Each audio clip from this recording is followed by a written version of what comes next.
नमस्कार बच्चों, कैसे हैं आप सब। आशा करती हूँ आप सभी अच्छे होंगे, स्वस्थ होंगे, खुश होंगे और अपनी पढ़ाई भी अच्छे से कर रहे होंगे। तो जैसा कि आप सभी जानते हैं, मैं हूँ आपकी हिंदी की अध्यापिका और मैं स्वागत करती हूँ आप सभी का आईसीटी वर्चुअल क्लासरूम में। और आज हम यहाँ पर एकत्रित हुए हैं पढ़ने के लिए क्लास 10th की हिंदी।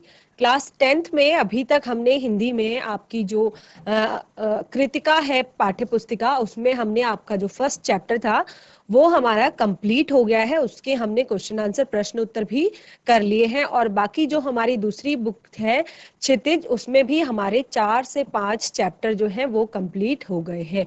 तो आज हम दोनों बुकों को छोड़ते हुए तीसरी जो आपकी हिंदी व्याकरण है उसमें से एक भाग लेंगे जिसका नाम है वाच्य।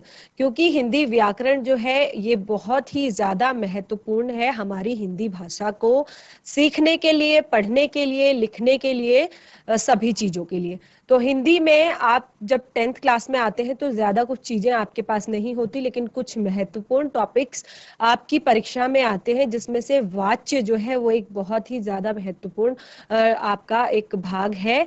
आपकी परीक्षा में ये आता है। इसमें बहुत सारे 3 से 4 प्रश्न इससे संबंधित आते हैं। तो वाच्य में हम वाच्य क्या होते हैं? वाच्य का अर्थ होता है बोलने का विषय। अर्थात जब हम किसी सेंटेंस को, किसी वाक्य को बोल रहे हैं तो उसमें हम बताते हैं कि वाक्य में किसकी प्रधानता है। अर्थात कर्ता की प्रधानता है, कर्म की प्रधानता है, या फिर क्रिया की प्रधानता है। तो किसकी प्रधानता है हम यहाँ पर इसमें ये पढ़ते हैं। तो इसी के आधार पर वाच्यों के भेद भी होते हैं। तो हम वाच्यों को पढ़ेंगे, वाच्यों के भेद के बारे में पढ़ेंगे और फिर हम वाच्यों को बदलना भी सीखेंगे।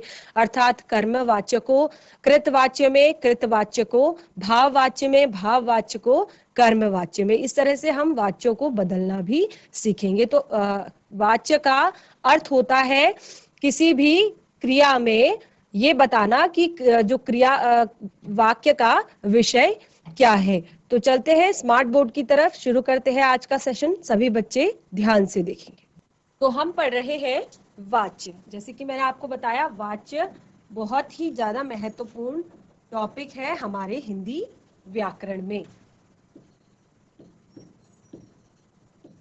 वाच्य तो आप अपनी हिंदी की कॉपी में हेडिंग डालेंगे वाच्य और उसके बाद हम लिखना शुरू करेंगे कि सबसे पहले हम वाच्य की परिभाषा लिखेंगे। तो सभी बच्चे बिल्कुल कॉपी पेन पेंसिल लेकर रेडी हो जाइए, क्योंकि जो सारी चीजें हैं वो पढ़ने के साथ साथ हमें अपनी कॉपी में लिखनी भी है। क्योंकि जब हम सेंटेंस सीखेंगे, वाक्य जब हम सीखेंगे कि कौन सा वाक्य है, कर्म वाक्य है, कृत वाच्य है या भाव वाच्य है, तो हमें अंतर समझ में आना चाहिए कि कर्ता कौन है, कर्म कौन है, भाव क्या है। तो उसी के आधार पर जब हम एक एक चीज को उदाहरण सहित लिखेंगे तभी हमें सारी चीजें अच्छे से क्लियर होंगी। तो वाच्य का शाब्दिक अर्थ है, इसको आप अपनी कॉपी में लिखेंगे। वाच्य का शाब्दिक अर्थ है बोलने का विषय। बोलने का विषय अर्थात वाक्य में किसकी प्रधानता है, किस विषय की प्रधानता है। जब हम किसी भी वाक्य को बोलते हैं, किसी भी शब्द को बोलते हैं, तो उसमें जब हम कर्ता के बारे में बात कर रहे होते हैं तो वहां पर कृतवाच्य होता है। जहां पे हम कर्म के बारे में बात कर रहे होते हैं वहां पे कर्मवाच्य होता है, और जहां पर भाव की प्रधानता होती है वहां पर भाववाच्य होता है। तो वाच्य बिल्कुल यही हमें सिखाता है कि सेंटेंस में, वाक्य में किसकी प्रधानता है। तो बोलने का विषय अर्थात वाक्य में किस विषय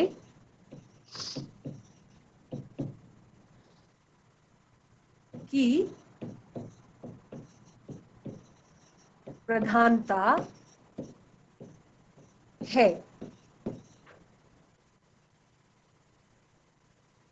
इसके द्वारा हमें पता चलता है किस किए गए मतलब हम भी जो भी बोला गया वाक्य है या लिखा गया वाक्य है उसमें किसकी प्रधानता है, या बोलने का वाक्य में बोलने का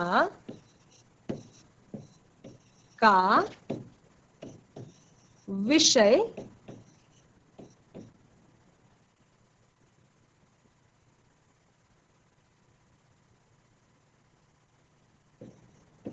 ज्ञात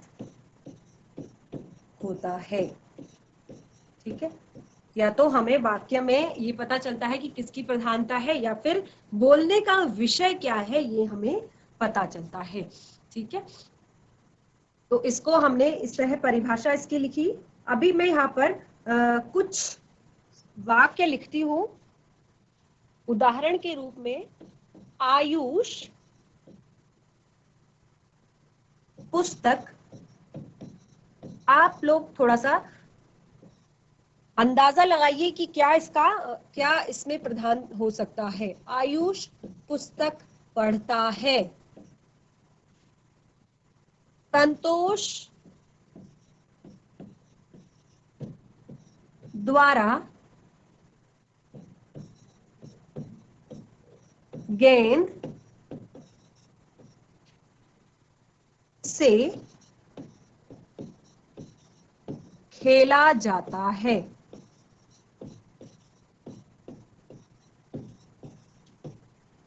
नंबर 3,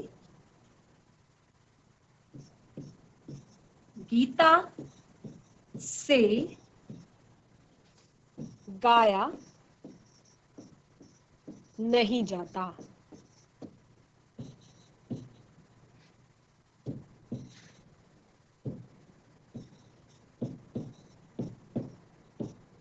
यहाँ पर 3 सेंटेंस मैंने आप लोगों को उदाहरण के तौर पर लिखे हैं कि सबसे पहले हमने वाच्य बताया कि वाच्य क्या होते हैं। वाच्य का अर्थ है या शाब्दिक अर्थ है बोलने का विषय, अर्थात वाक्य में किस विषय की प्रधानता है, और या फिर वाक्य में बोलने के विषय का ज्ञात होता है कि वाक्य में कर्ता प्रधान है या कर्म प्रधान है या फिर भाव प्रधान है। तो यहाँ पर मैंने आपको 3 सेंटेंस दिए हैं। सबसे पहले आयुष पुस्तक पढ़ता है, दूसरा है संतोष द्वारा गेंद से खेला जाता है, गीता से गाया नहीं जाता है। तो आप सबसे पहले वाले सेंटेंस को पढ़ेंगे।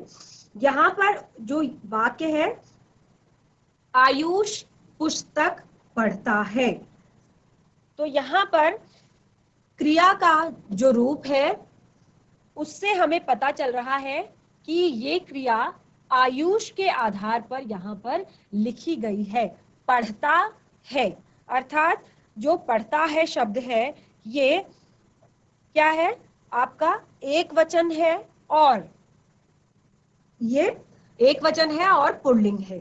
ठीक है, तो आप यहाँ पर देख सकते हैं आयुष पुस्तक पढ़ता है, तो क्रिया आयुष के आधार पर हुई है, अर्थात यहाँ पर सेंटेंस में कर्ता की प्रधानता है, क्योंकि पुस्तक कौन पढ़ रहा है, आयुष पढ़ रहा है। तो आयुष पुस्तक पढ़ता है अर्थात जो पढ़ता है शब्द है, क्रिया जो है वो आयुष के आधार पर अर्थात कर्ता के आधार पर चेंज हुई है, तो वाक्य में कर्ता की प्रधानता है। तो इसीलिए ये जो हमारा वाक्य है यहाँ पर कर्ता प्रधान है। ठीक है, अगला है संतोष द्वारा गेंद से खेला जाता है। संतोष द्वारा गेंद से खेला जाता है, तो संतोष जो है वो पुल्लिंग है, लेकिन संतोष द्वारा गेंद से, यहाँ पर गेंद जो है अर्थात कर्म जो है वो यहाँ पर प्रधान है, अर्थात क्रिया जो है वो कर्म के आधार पर परिवर्तित हुई है। कर्म के आधार पर यहाँ पर लिखी गई है कि गेंद से खेला जाता है। यहाँ पर संतोष का कोई भी रोल नहीं है, संतोष द्वारा गेंद से खेला जाता है, अर्थात कर्म यहाँ पर हमें प्रधान दिखाई दे रहा है। तो ये सेंटेंस कैसा है? कर्म प्रधान है। यहाँ पर क्रिया कर्म के आधार पर परिवर्तित हुई है। अगला है गीता से गाया नहीं जाता। तो यहाँ पर गीता गाया नहीं जाता, ना तो गीता प्रधान है और ना ही गाना प्रधान है, केवल और केवल गाया नहीं जाता। तो यहाँ पर नहीं गा पाने का भाव प्रकट हो रहा है ना, या गीता अच्छा गाती है, अच्छा गा पाती है। तो इस तरह से यहाँ पर अच्छे गाने का भाव प्रकट हो रहा है। गीता से गाया नहीं जाता, ना तो यहाँ पर गीता प्रधान है, ना ही यहाँ पर गाना प्रधान है। यहाँ पर हमें नहीं जाता, तो यहाँ पर हमें भाव की प्रधानता नजर आ रही है। ठीक है, तो इस तरह से हम कह सकते हैं कि क्रिया के जिस रूप से हमें यह पता चलता है कि वाक्य में कर्ता या कर्म या भाव के अनुसार क्रिया परिवर्तित हुई है, उसे हम वाच्य कहेंगे। पहले हम इसको भी याद कर लेंगे, उसके बाद हम इसकी एक परमानेंट परिभाषा लिखेंगे कि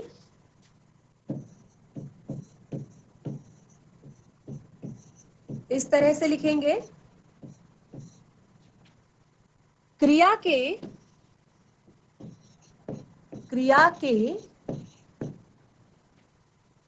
जिस रूप से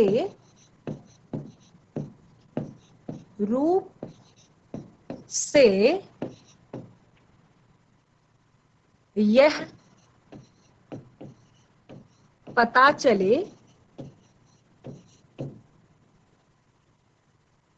कि वह अर्थात क्रिया, वह अर्थात क्रिया कि वह वाक्य में कर्ता कर्म या भाव के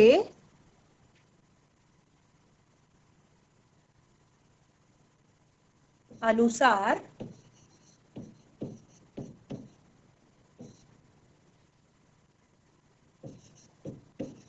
प्रकट हुई है, उसे वाच्य कहते हैं।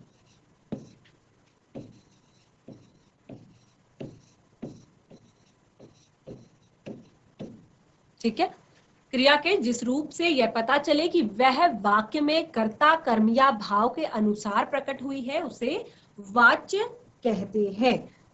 अब हम वाच्य के भेद जानेंगे। तो जैसे कि यहाँ पर मैंने आपको 3 प्रकार के सेंटेंस बताए थे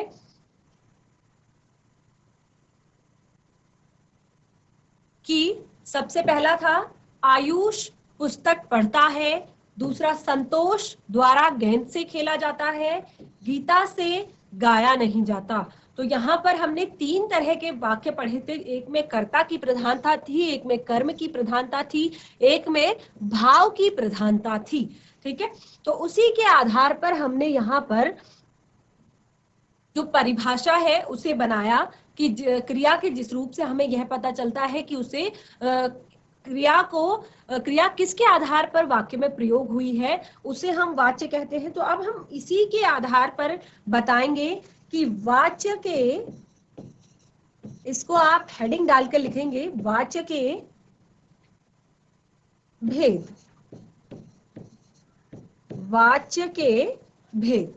तो वाच्य के 3 भेद होते हैं, क्योंकि वाक्य में कर्ता कर्म अथवा भाव की प्रधानता के आधार पर, ठीक है, जहां पर 3 बातें हो रही है कि कर्ता कर्म या भाव, ये 3 यहाँ पर इनकी प्रधानता के कारण किसी भी वाच्य के 3 भेद होते हैं।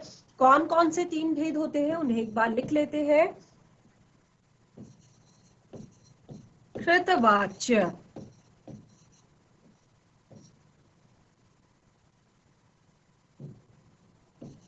कर्म वाच्य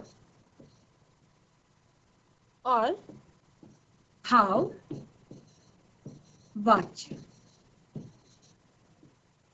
ठीक है, ये तीन भेद होते हैं वाच्य के। सबसे पहले कृतवाच्य, दूसरा कर्मवाच्य, तीसरा भाव वाच्य। तो यहाँ पर हम तीनों जो हमारे वाच्य है, तीनों जो भेद है वाच्य के, इनको पढ़ेंगे। और जैसे कि मैंने आप लोग को बताया, बहुत ही ज्यादा महत्वपूर्ण टॉपिक है आपके हिंदी व्याकरण का, खास तौर पे 10th क्लास में, क्योंकि बोर्ड एग्जाम्स में आपको इस तरह से इस भाग से, इस खंड से आपको 3 से 4 प्रश्न आते हैं और आपको वाच्य परिवर्तन करने होते हैं। तो जब आप सारे वाच्यों को अच्छे से पढ़ेंगे, समझेंगे, तो वाच्य परिवर्तन की जो प्रक्रिया है वो आपके लिए आसान हो जाएगी। तो शुरू करते हैं। हम सबसे पहला भेद पढ़ेंगे कृतवाच्य। तो पहले नंबर 1 हेडिंग डालेंगे,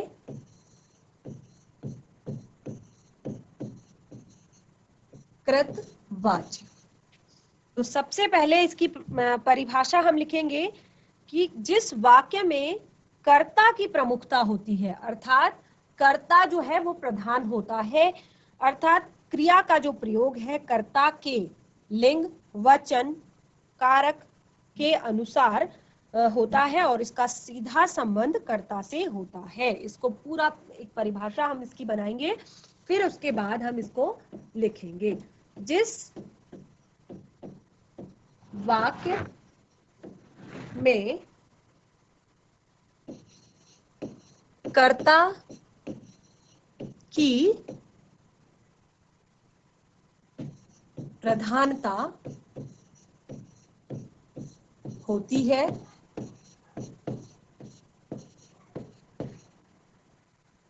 अर्थात दोनों चीजें याद रखेंगे। सबसे पहले कि जिस वाक्य में कर्ता की प्रधानता होती है, अर्थात जो क्रिया का जो प्रयोग हो रहा है, क्रिया का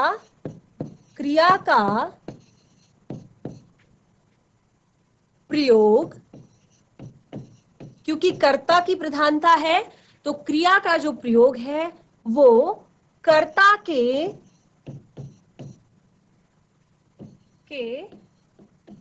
लिंग, वचन, कारक के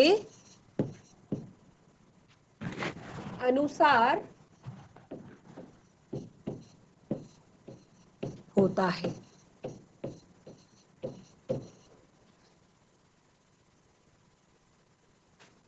और अगर ये परिभाषा याद हो गई तो आपको कृतवाच्य जो है वो बिल्कुल एकदम अच्छे से आपको समझ में आ जाएगा। ठीक है, और इसका सीधा संबंध, इस वाक्य में आप जो कुछ भी पढ़ेंगे उसका जो सीधा संबंध है वो किससे होगा? कर्ता से होता है।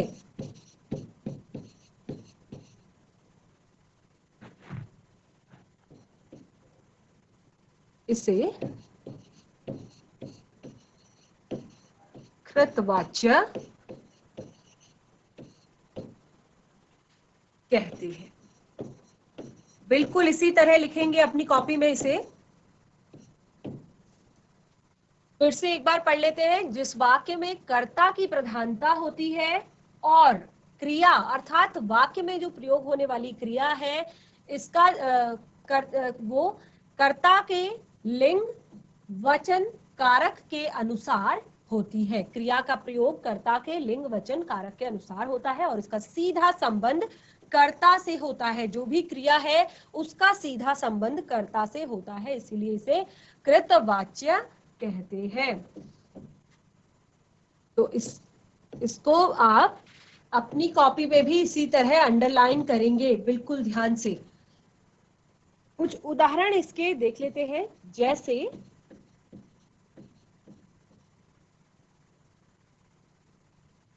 मोहन फल खाता है। मोहन फल खाता है। तो यहां पर आप देख रहे हैं कि जो मोहन फल खाता है, तो सबसे पहले हम मोहन को देखेंगे। मोहन क्या है? करता है।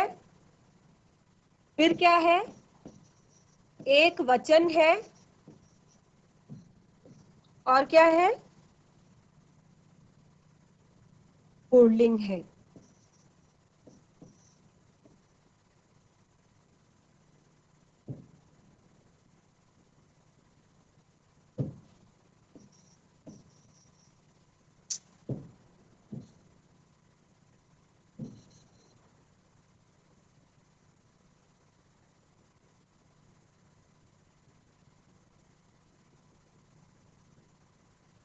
उसके बाद हम क्रिया को देखेंगे। क्रिया खाता है। क्रिया है, एक वचन है,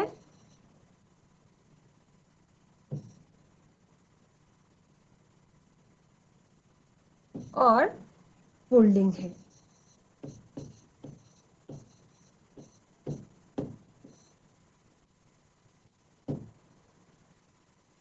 तो आप यहां पर देख रहे हैं मोहन फल खाता है। मोहन फल खाता है, जो यहाँ पर शब्द लिखा हुआ है, इसमें खाता है अर्थात क्रिया जो है वो मोहन के आधार पर परिवर्तित हुई है। आप देख सकते हैं कि मोहन फल खाता है, तो मोहन करता है, एक वचन है और पुल्लिंग है। क्रिया खाता है शब्द जो है वो क्रिया है, एक वचन है और पुल्लिंग है। अगर मैं इसको यहीं पे चेंज कर दूं, सीता, सीता फल खाता है, क्या इस तरह से सेंटेंस बन सकता है? सीता फल खाता है बन सकता है? नहीं, क्योंकि कर्ता अब यहां पर क्या है?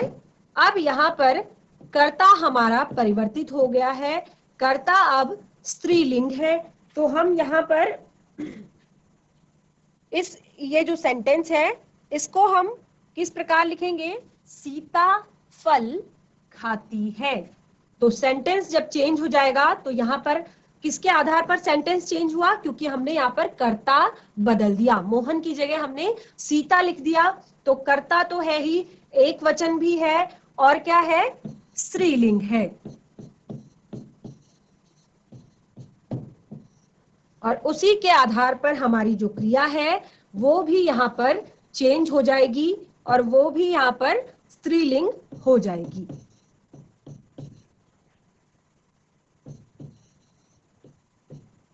अर्थात मोहन फल खाता है, सीता फल खाती है। सीता जो है वो करता है और खाती है जो है वो क्रिया है। ठीक है, तो जहां जैसे कि सीता यहाँ पर परिवर्तित हुई अर्थात कर्ता चेंज हुआ, तो क्रिया अपने आप ही परिवर्तित हो गई। तो यहाँ पर जिस सेंटेंस में अर्थात जिस वाक्य में जो क्रिया है वो कर्ता के आधार पर जब परिवर्तित होती है, कर्ता के अनुसार जब लिखी जाती है, तो उसको हम क्या कहते हैं? कृतवाच्य कहते हैं। तो इसके कुछ और एग्जाम्पल्स भी हम पढ़ लेते हैं।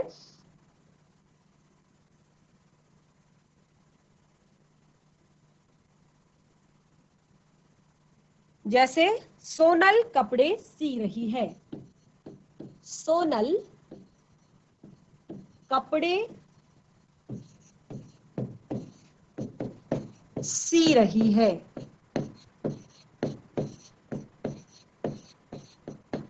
दूसरा है रोहन खाना खा रहा है। और अब हम यहाँ पर एक और वाक्य हम लिखेंगे। यहाँ पर लड़कियां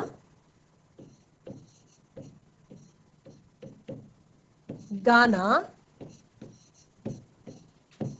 गा रही हैं, लड़के, लड़का गा रहा है। चलिए फटाफट कोशिश कीजिए, सारे जो हमने यहाँ पर सेंटेंस लिखे हैं कि यहाँ पर किस तरह से हो सकता है। सोनल कपड़े सी रही है। सोनल क्या है? स्त्रीलिंग है, एक वचन है, और क्रिया जो हमारी यहाँ पर प्रयोग की गई है रही है, एक वचन है और स्त्रीलिंग है। अगर मैं यहाँ पर लिखूं मोहन कपड़े सी रहा है, तो मोहन जो है वो पुल्लिंग है, एक वचन है, उसी के आधार पर हमारी जो क्रिया है वो भी चेंज हो जाएगी कि मोहन कपड़े सी रहा है। तो रहा है शब्द जो है, क्रिया जो है वो हमारी कर्ता के आधार पर हर सेंटेंस, जो भी आप यहाँ पर मैंने सेंटेंस लिखे हुए हैं, आप देख रहे हैं कि हर सेंटेंस में क्रिया कर्ता के आधार पर चेंज हो रही है। रोहन खाना खा रहा है, अगर यहाँ पर मैं लिखूं मीरा खाना खा रही है, तो क्रिया मीरा के आधार पर चेंज होगी, अर्थात स्त्रीलिंग के आधार पर चेंज होगी। एक और चीज मैं आपको यहाँ पर बताती हूँ, लड़कियां गाना गा रही हैं, लड़कियां गाना गा रही हैं। लड़कियां क्या है? लड़कियां स्त्रीलिंग है और बहुवचन है, तो उन्हीं के आधार पर आप देख रहे हैं क्रिया यहाँ पर हमारी चेंज हुई है कि लड़कियां गाना गा रही हैं। अगर सिर्फ लड़की गाना गा रही है होता तो क्रिया उस तरह से होती, रही है और रही है में अंतर होता है, रही है और रही है, ठीक है।